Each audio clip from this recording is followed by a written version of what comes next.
G'day, I'm Huon from Smart Commercial Solar. I'm here with Guy Olian of SmartEase. We're going to be talking a little bit about solar, EVs, batteries, and all things energy. What we've learnt from the Australian market, what Guy's learning over in Europe and the UK market, and potentially things that are going to help you improve your energy situation or your business.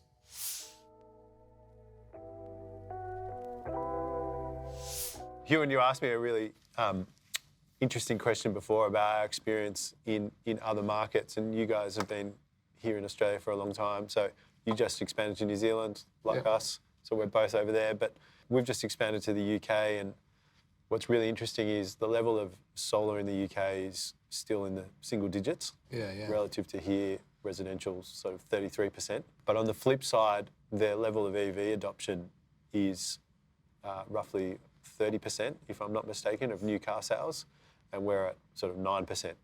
What are the key drivers of it's a relatively new market, EVs, obviously around for the last, let's say, 10 years, but last 7 years en masse. Why have they accelerated so much in EVs compared to us? So a couple of things. I think one, European government policy in particular has been far more favourable to electric vehicles. Right. You've got the European car manufacturers in your back door. And then recently, the whole energy crisis with the Ukraine war has actually radically accelerated that. Again, I think it's probably a combination of government policy, but also that local manufacturing powerhouse, particularly of the French and German car manufacturers that are on their doorstep, who might have been slow to making EVs, but are certainly really catching up to the Teslas of the world and the Chinese. So what's going to happen then in Australia? I mean, if we're so far behind, are we going to catch up, or are we going to be a slower adopter? What do you see for Australia?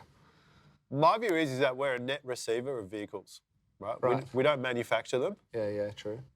We will take what the world will give us, in essence. So whilst our government policy has been really slow, it will ultimately sort of catch up by default, because effectively the manufacturers will dictate what we get. Well, I've noticed that we don't have the amount of choice. Like if you're in Germany, you can go down to the local dealership, buy a Golf EV off the shelf. Yeah. Whereas we don't even have that product in Australia. We desperately want it. I know that people are looking for these things, but every EV that comes in is immediately sold out. I've got an order in for the new Kia EV9. It's a nice choice. 7-seater. I'm trying to get them to do a story with me, actually. Okay. Because it's got bidirectional, So it's going to have vehicle to grid. Yeah. So I'm really excited about that because I live off grid, which theoretically means that I can charge here in the office and then take my power home with me. But still, I'm waiting. I waited for the X. That got cancelled. I'm now waiting for the EV9, and I'm in the front runners, apparently, of the first 200. But we just don't have the choice. Why are we a backwater? Why are they not? Is it demand's too high in other markets or not high enough? So I think it goes back to two things. So one, our government policy has been, in terms of supporting EVs, has been really poor relative to subsidies, fuel standards and other such policy measures that are available in other countries have really accelerated the EV adoption. So from a manufacturer's perspective, it's been much more favourable to operate in the US and Europe because government policy really supported it, whereas here we've really kind of stayed or stuck to internal combustion engine. Okay. We will catch up, so we will continue to be a laggard, relatively speaking, for a while. Yeah. But the reality is that we will catch up because the global status quo will be EVs, right? The manufacturing, that's what I mean by we're going to be a net receiver. The manufacturers will start to only produce EVs, which means that ultimately we will only have EVs to choose from. Yeah. But in terms of a choice right now, the manufacturers choose other markets that are more appealing from a policy point of view. Right. Then we will follow. One of the questions that any listener is going to have is, can Australia's grid handle this rapid uptake of EV charging? Are we ready for that? So the reality is that you've got technology like vehicle to grid. Yeah. The amazing thing about these vehicles is that they're a huge battery on wheel. So when you think about all the solar that we currently have, where we have negative prices in a huge amount of our markets, particularly around the East Coast, South Australia, Queensland and others in the middle of summer, those batteries in those vehicles can act as literally a natural sponge to soak that up, right? Yeah. So in reality, because we've done really well in solar of having some of the effectively the highest solar penetration in the world, we've got this huge amount of excess capacity, particularly in the middle of the day, which then makes a natural battery to adopt it. So I believe we will catch up. I believe it will make sense. And then in terms of the grid's capacity to handle it, that is really a matter of the technology is there to do it relatively easily. Yeah. We know about batteries on wheels being vehicles, but also there has to be some policy changes, right? So there has to be some improvements in the ability of the transmission network, which everyone knows about, to really facilitate that faster. Now, we're going to learn a lot, obviously, from Europe and other countries about the EV market, but we've got a lot to, I mean, we've led in most ways the solar revolution, right? We were the best with the cell technology, Dr. Shi, Dr. Martin Green, all established out of UNSW. Yeah. We have the most solar rooftop in the world per capita. When you're going into these other markets, are you finding that we have something real to offer? Are we providing value that they are not getting locally? Do you have an edge? So I think our understanding of the technology, our technical experience and expertise in delivering that much solar relative to other markets, and then the grid's ability to start to handle it. So at the moment, we're being challenged by that. But connection issues are rife throughout Europe. Yeah, right. So very similar, constrained of old grid technology, 100-year-old plus transmission networks that really were not built for bidirectional power, starting to find it very difficult. So the UK, for example, has come out with a 40 gigawatt target by 2030, but people just can't connect, right? So there's a government policy which is at odds with the network challenges, right? Completely incongruous. But there's a will. So will they get through it? Absolutely, but there needs to be a level of investment. The other is that these grid operators are doing their best, you could say. But the other reality is that they need to be pushed along as well. Right? Yeah, of course. So there is an inherent technology challenge that change is always difficult. But when you talk about that relationship between our experience and these other markets, the fact that we've got so much solar deployed here, that we're experiencing grid congestion issues and others, is really an unbelievable lesson to export in terms of how to do it. The other is that you then look at their level of EV adoption and the fact that they have these grid connection issues. So clearly it's working as well. Yeah. One of the other interesting parts of it is that the business models that are arising out of it. So, we're seeing companies like GridServe, who's literally taken over what used to be the historical petrol forecourt and turning it into a completely new business model where, they're creating a supermarket with an EV charging forecourt with a business lounge, right? To facilitate that kind of 40-minute to 1 hour charge window for civilian vehicles, and doing exceptionally well. And I guess, when I'm looking overseas, Australia, we don't generally believe in ourselves. Well, this is my opinion. We don't often believe in ourselves to export. Australia, as you said, a net importer. We're a net importer of everything. Australia is not really a manufacturer of anything. We're good at digging holes and exporting iron ore and coal. But you've obviously taken your business, everything that you've learned in Australia, and exporting that into the UK.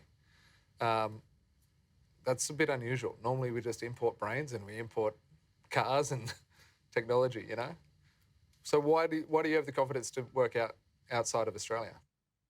So firstly, I think that lesson of we've got the highest solar adoption in the world, both at a consumer level and also now increasingly in the business space. I think that's given us an edge in our business of really understanding the market in a way that other providers do not, in terms of how to identify great EPC partners and installer partners, what differentiates them in terms of the design tools, the technologies they use, the principles they apply. I think the other side is that knowledge is much more exportable than manufacturing. And to that effect, yes, you spoke about Martin Green and others. That was almost 20 years ago now. We've probably then exported that knowledge, and now we're again a net import. So I think the next wave will be in batteries. I would really, And I'd love to see the Australian battery industry flourish, and not just digging up lithium and exporting it, but actually manufacturing it on site. I think we've got some really committed individuals trying to make it happen. But fundamentally, I think there's a really big opportunity for Australia to become a substantial manufacturer of battery technologies for the world. From our perspective, any customer in the commercial landscape right now looking at a solar installation on anything from a small to an industrial type shed should be integrating an EV charger today. It doesn't need to be a huge DC charger that can, power a truck in 10 minutes, but certainly to facilitate the employees, the customers and the suppliers that are turning up to that site. And it doesn't really cost an arm and a leg. No, it doesn't. And it's a very logical, as you said before, a soak. It can provide some soak up of daytime energy. And obviously with vehicle to grid, there's a huge amount of possibilities for other revenues in the future we don't yet know. But it's actually surprisingly harder to give away an EV charger than you'd expect. Yeah, right. And why do you think that is? I think it's probably, most decisions around EV chargers are driven by the managing director or CFO's personal passion for EVs. And still in Australia, I think that EV uptake is mostly about people really having the means to do it, having the desire to do it, and actually because they are cool. They are still seen as a sort of a cool thing, not just a necessity. As a normal car is just more and more a necessity. EVs are still considered cool. So the EV charger comes with the idea of having an EV and being cool. It's not simply, just throw an EV charger in. Right. If the managing director's not interested in it, he's asking the question, well, I'm getting solar to save me money. Why do I want to spend more on an EV if I don't have one? So I don't think it's a lay down misère to just get approval to put in EV charging, because it does require extra work. Obviously, every EV owner wants an EV charger, and that's a very easy sell. But logically, and to your point, I think we should be putting in an EV charger every solar install in every location, whether it's domestic or commercial, whether it's 7 kilowatts or 22. So if I reflect on the UK market, and even if I look at the websites of all our installation partners there, the level of attention and focus that EV charging as part of the solution set has there is literally on par with solar. And then if I ask them, how often do you combine an EV charger with solar? It's about 40 to 50% of the time. Wow, that's a great lesson. I think that's also reflective of the fact that over there, we're getting to 20 to 30% of all new car sales are EVs, right? So that's roughly 3 times more than it is here. If Norway and other places, we're at 60 or 80%, right? So I think if we look there and, correct. If we look there and say what's likely, the likelihood, whether that's 12 months or 24 months or beyond, I don't know. I suspect as all these technology adoption curves are like, it will be sooner than we generally would think it would happen. I was interested to see the managing director of Australia's BMW Audi conglomerate say that 50% of all new car inquiries in their dealerships are for EVs. They just don't have the supply to suit it. So, look, this wave will come. I guess what you're telling solar businesses in Australia is start putting in EV chargers now, or start preparing to, at least, as a lesson from Europe. I think there's 2 parts here. So one is that there's a huge opportunity for the solar industry to really expand beyond this box that we've built for ourselves, being solar installers. The other is on the customer side, those customers are actually pretty scared. They don't really know what to do, right? They are so used to fuel cards, right, in terms of how they pay for the vehicle usage. They need someone to hold their hand, right? And so if you don't do it, you're really just leaving your client underserved. So there's a huge customer need for you to be able to go to those customers and say, we can look after everything, we can hold your hand and we can help you. It's a great point. We've really struggled And smart commercial solar is much more than solar, despite the The brand. name. But we've really struggled to get our customers to see us as more than just a solar guy. You know, we're an energy company in most respects, other than being a retailer. But trying to get our customers to come on that journey with us into new technologies is really, really hard. And I'm not sure if it's just if it's our marketing, if it's the way that we speak about it. But, you know, we speak about demand management, we speak about charging, we speak about solar, we speak about batteries, we speak about, you know, even their energy retail contracts and how to get a better result from there. But getting a customer to really stop boxing us in has been a struggle for us. And I would like our customers to be aware that we're actually a partner in energy, not just retailers in Australia are not partners in their energy journey. They are there to send a bill. We are on the other side of the coin. We're completely opposite to that. We're trying to get their costs down, their consumption to be, you know, self-consumption off their own rooftops and out of their own batteries and across the virtual energy network that they could potentially create. We're trying to open their customers up, but it is challenging. In my humble opinion, the fact that EVs are just such a mass market concept, right? Solar historically was still the domain of a few. Now it's becoming more. Everyone will have an EV and everyone knows about EVs. And I think that EV charging element is just going to be a bigger market, right? And B, much more easily known and understood, right? And much more behaviourally aligned, right? I know that I need to go and fill up petrol to keep my vehicle moving. Soon I know that I'm going to have to charge that vehicle to keep my vehicle moving. And so I think that that's why there's this huge opportunity to not only unbox yourself, but also to look after what is potentially a far bigger market in terms of that electrification. And the reality is that most car manufacturers don't get this. And that's where the industry has just an inherent advantage of understanding electrons. Yeah. Far better than what used to be a car dealer that just used to understand how to sell, you know, something working on fuel.